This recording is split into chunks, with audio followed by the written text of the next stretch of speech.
Have you ever felt like you were invisible in your own family? Like no matter how hard you tried, no matter what you did, you were never truly seen.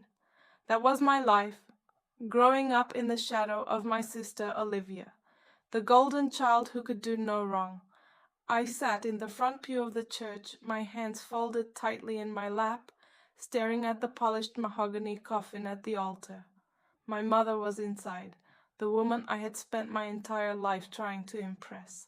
A woman whose love I'd always believed was just out of my reach. No matter how much I achieved, how hard I worked, it was never enough. Tears pricked at the corners of my eyes, but they weren't tears of grief. They were tears of closure, the kind you never really get, especially not from someone like her. The finality of it all hit me in waves. Beside me, Olivia sniffled theatrically, dabbing her eyes with a lace-trimmed handkerchief. Even in this moment, she was the one who needed to be the center of attention. She always was. Her perfect life, her perfect family, her perfect marriage, and I had always been the one trying to fit into a world that didn't see me. I glanced toward the second row, where the rest of the family sat, avoiding my gaze. They all knew what was coming, and I had prepared myself for it, for the inevitable truth that I would never truly be enough for my mother. But nothing could have prepared me for the lawyer's words that followed the service. Your parents left everything to Olivia. The air in the church was thick with unspoken words, the kind of silence that fills the spaces between family members who are no longer close. I sat in that quiet, stiff pew, the smell of incense mixing with the scent of fresh flowers, and tried to steady myself. I wasn't angry, at least I didn't think I was. But there was something deeper beneath the surface, something that had been building for years, and today it was finally bubbling to the top. My mother was gone, and yet she had managed to leave behind one final reminder that I would never measure up. I had always been the afterthought, the one who wasn't quite enough, no matter how hard I tried. Growing up, I watched Olivia get everything while I stood on the sidelines, invisible. She was always the one who received the accolades, the attention, the praise. From the moment she was born, it was as if she had this magical aura around her, something that made everyone else, including my parents, look at her with adoration. And me? I was the one left to fend for myself, to carve my own way through a world that seemed to have its eyes only on her. When I was young, I convinced myself that it didn't matter. After all, I didn't need their approval, right? But deep down, it hurt. It hurt when Olivia was the one who got a brand new car on her 16th birthday, while I received a used bike because you don't go out much anyway, Mandy. It hurt when Olivia was celebrated at every turn, while I quietly worked hard for everything I had, never once asking for help from anyone, especially not my parents. As we grew older, the divide only deepened. Olivia became the center of their world, their precious daughter who could do no wrong. I was the one who had to prove myself time and time again, while Olivia simply breezed through life, effortlessly charming everyone around her. Even when I landed a solid career in finance, working 2 part-time jobs to pay my way through college, it still wasn't enough. They never saw it. They never saw me. And now, as I sat there, watching Olivia play her role as the grieving daughter, I knew that nothing had really changed. She was still the perfect child, still the one who could do no wrong. And as the lawyer's words echoed in my mind, "Your parents left everything to Olivia," I realized that I had spent my entire life trying to gain approval from people who were never going to give it to me. It wasn't that I was upset. No, it was something deeper than that.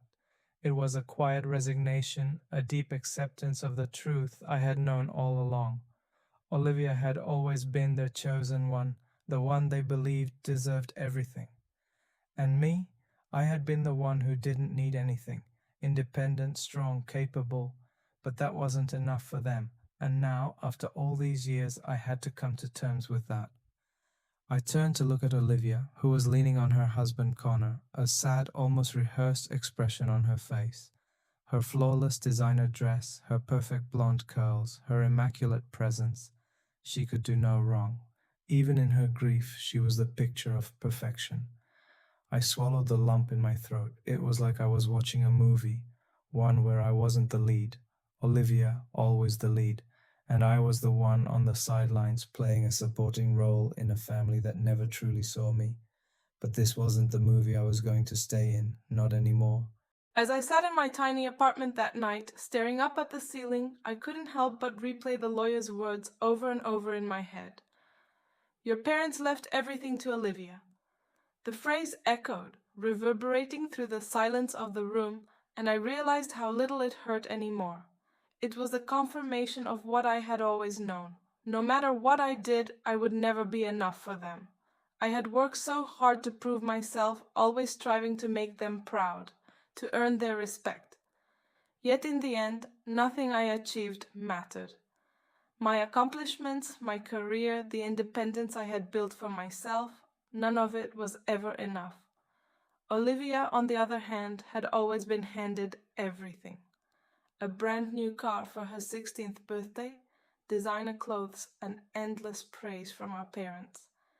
She had always been their golden child, and no matter how much I tried, I would never fit into that mold. I turned my phone over, trying to push away the anger that threatened to boil over. A message from Aunt Marlene popped up on the screen. Mandy, I just want you to know I think what your parents did was disgusting. You deserve better. I didn't respond right away. Instead, I just stared at her words, the weight of them sinking in. I had heard this before. My aunt was one of the few family members who had ever really seen me for who I was, but what difference did it make now? The damage had already been done. Another message came through. You should fight this. Contest the will. It's not fair. The word fair made me laugh bitterly. Nothing about my relationship with my parents had ever been fair. I had come to terms with that long ago. But still, I couldn't help but think about Olivia sitting there in her perfect world, oblivious to the fact that I was the one who had been left out. I had worked for everything I had. She had just walked through life, effortlessly collecting everything she wanted. But now, things were different. Now, I wasn't the same girl I used to be. I wasn't the girl who begged for attention or approval. I wasn't the girl who silently accepted the roles others tried to assign me. I had learned that sometimes silence could be your greatest weapon, and I was about to use it. I pulled open my laptop and logged into my email. There was someone I needed to contact, someone who could help me put an end to Olivia's reign as the perfect daughter. I was done being invisible. I was done letting Olivia think she could have everything, including my inheritance, just because she had charmed our parents into believing she was the only one worthy of their affection. A week later, I found myself standing outside the house that had once been my home. It smelled the same as it always had, the scent of freshly cut grass, the lingering fragrance of my mother's lavender perfume embedded in the walls. But it wasn't home anymore, not for me. It hadn't been for a long time. Olivia opened the door, a surprised look crossing her face when she saw me standing there. Mandy, I wasn't expecting you, she said, the faintest smile tugging at the corners of her lips. She still looked perfect, as always. Her black dress was designer, hugging her figure just right, her blonde curls falling in elegant waves. I need to pick up some things, I said coolly. Mom had some personal letters and keepsakes I'd like to have. She hesitated for a moment, then stepped aside to let me in. Of course, she said, take whatever you need. I walked through the house slowly, each step bringing back memories I had tried to bury for years. The living room where I had watched my parents dote on Olivia, the dining table where I had sat in silence, ignored. The house felt cold now, like a distant memory, one I couldn't fully claim as my own. I headed toward my father's study. This was what I had come for. The desk drawer was exactly as I remembered it, filled with old documents, notebooks, and letters. And there it was, the original copy of my parents' will. My hands shook as I pulled it out and began to read. I had already seen the version the lawyer had read aloud, but this was different. The first page held a clause that hadn't been in the final document. one that stated that my parents' estate was supposed to be split evenly between Olivia and me. I let out a slow breath, my fingers tightening around the paper. So Olivia had done more than just accept the favoritism. She had altered the will. I turned toward the doorway where Olivia stood, arms crossed, her face almost expressionless. "You weren't supposed to see that," she said, her voice calm, almost bored. I stared at her, feeling the familiar anger rise up in me, but I held it back. Instead, I simply smiled. "Thank you for your honesty," I said, my voice steady. "That's all I needed to know." I walked out of Olivia's house, my heart pounding, but I couldn't let her see the victory in my eyes. She had no idea what I had just discovered, and I wasn't going to confront her yet, not directly. Instead, I let the truth simmer, knowing that it would eventually eat away at her, because Olivia had always believed she was untouchable. She had always believed that everything in life, including my parents' love and money, was hers for the taking. But not anymore. I took a deep breath as I closed the door behind me, my mind racing with the possibilities. I could have marched straight to a lawyer, could have tried to fight the will in court, but that would have been messy, slow, and Olivia, she was too careful, too smart to leave any obvious traces behind. This required something more subtle, something that would make her feel the weight of what she had done without giving her the chance to wriggle out of it. The plan formed quickly. It wasn't about money, not anymore. It was about proving to Olivia, to myself, that I wasn't the same girl who had always been ignored, overlooked. I wasn't the girl who accepted the scraps of affection and approval she was given. I was stronger than that now. I spent the next few days researching.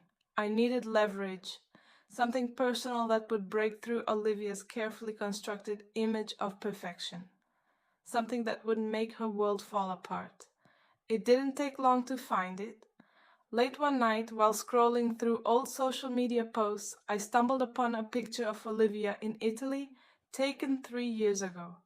She was surrounded by a group of friends, looking as perfect as always. But the one thing that caught my eye wasn't Olivia. It was the man standing next to her. Connor, her husband, wasn't there. But this other man, David Carlyle, was. He wasn't just a friend. From the way they were interacting, from the intimate little jokes they shared, it was clear. Olivia had been having an affair. I froze, my heart racing. This was it. This was the proof I needed. I quickly scrolled through David's social media. The flirtatious comments, the late-night messages, it was all there, hidden in plain sight. Olivia had been careless, sloppy, and I was going to use that to my advantage. I drafted a message and sent it to Connor, Olivia's husband. I didn't need words to explain. I attached the screenshots, the pictures, the messages. The response came almost immediately. "Where did you get these?" he asked. I knew this was the moment. I didn't hesitate. "Does it matter?" I replied. "You deserve to know the truth." The pause before his reply felt like an eternity. Then came his response. "Meet me tomorrow. We need to talk." I smiled. Checkmate, Olivia.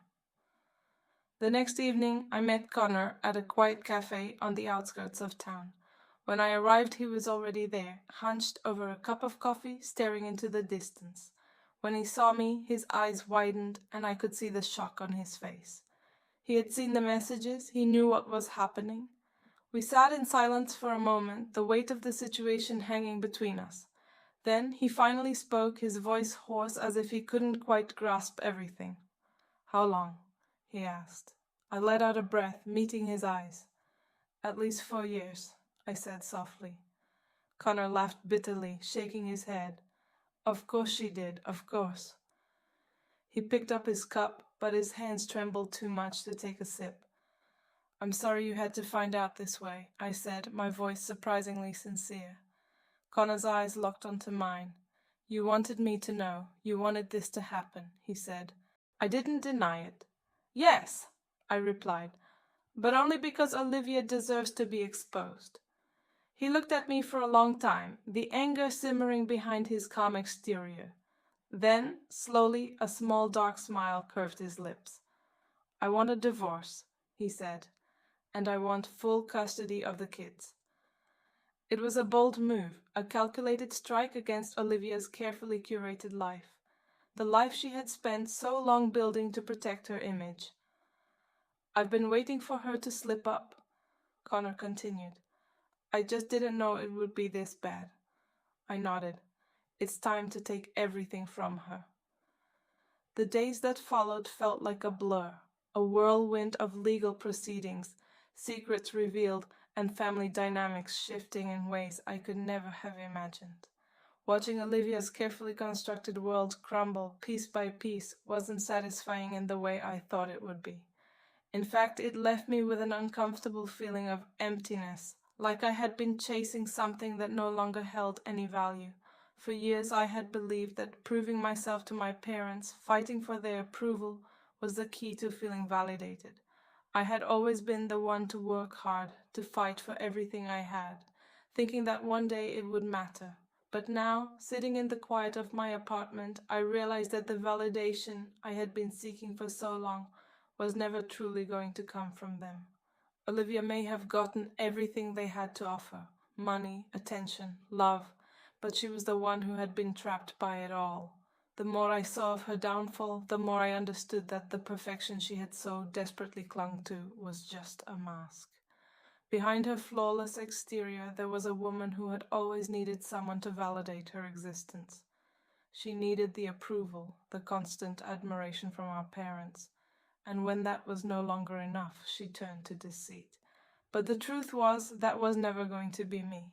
I had spent too many years trying to fit into a mold that didn't belong to me. I wasn't Olivia, I wasn't the golden child, and I had never been meant to be. The day I stopped chasing approval, the day I accepted myself, I had set myself free. It was in that moment of clarity that I realized the most important lesson of all. True freedom comes from not needing anyone's approval but your own. Watching Olivia lose everything made me realize how fragile that need for approval really was. She had everything the world could offer: money, status, the perfect family, and yet none of it could save her from the consequences of her own actions. Her world was built on manipulation, on pleasing others, and when that foundation cracked, she had nothing left to hold her up. As for me, I had built my life on my own terms. I had worked hard, earned everything I had, and never once relied on others to define who I was. And now, for the first time, I understood that the approval I had been seeking had to come from within. I didn't need my parents' validation, or Olivia's approval, or anyone else's. All I needed was to be proud of the person I had become. I smiled as I thought about what my aunt had said, the truth my parents had never understood. I had always been the strong one, the one who didn't need them. They thought I was the one who would always be overlooked, but in reality I had always been the one who had built my own strength. The money I received from my parents' estate didn't matter. It wasn't about the inheritance or the house or the possessions. It was about reclaiming my life, my story. It was about stepping into my own power and realizing that I didn't need anyone else to give me permission to be who I was meant to be. And as I stood there, letting the weight of everything I had learned settle in, I felt something shift inside me. I wasn't angry anymore. I wasn't resentful. I was free. I had spent so many years trying to prove myself to people who never saw me. But in the end, I was the one who had the last word. Not because of what I had won, but because of what I had let go of. I had let go of the need for approval. I had let go of the weight of the past. And I had let go of the belief that I wasn't enough. Now, for the first time in my life, I was enough. The days after the court ruling felt strangely empty. The legal battle had been won, the estate split as it should have been all along, and Olivia's perfect life had unraveled in a way that no one could have predicted.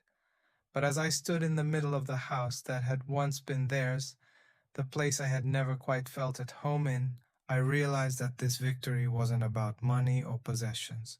It was about something much deeper, a sense of freedom I hadn't even known I was seeking. The house that had been a symbol of everything I had been denied was now mine. And yet, standing there, surrounded by expensive furniture and carefully chosen decor, I felt nothing. Not triumph, not satisfaction, just the quiet hum of something deeper, something that felt more like peace. I realized that the house was just a building, a structure. The true home I had been seeking wasn't a place, it was within me. I had spent my whole life thinking that success was defined by what I could accumulate, by the love, the recognition, the approval I could gain from others. But as the silence of the house enveloped me, I understood that true freedom wasn't about filling the emptiness with things.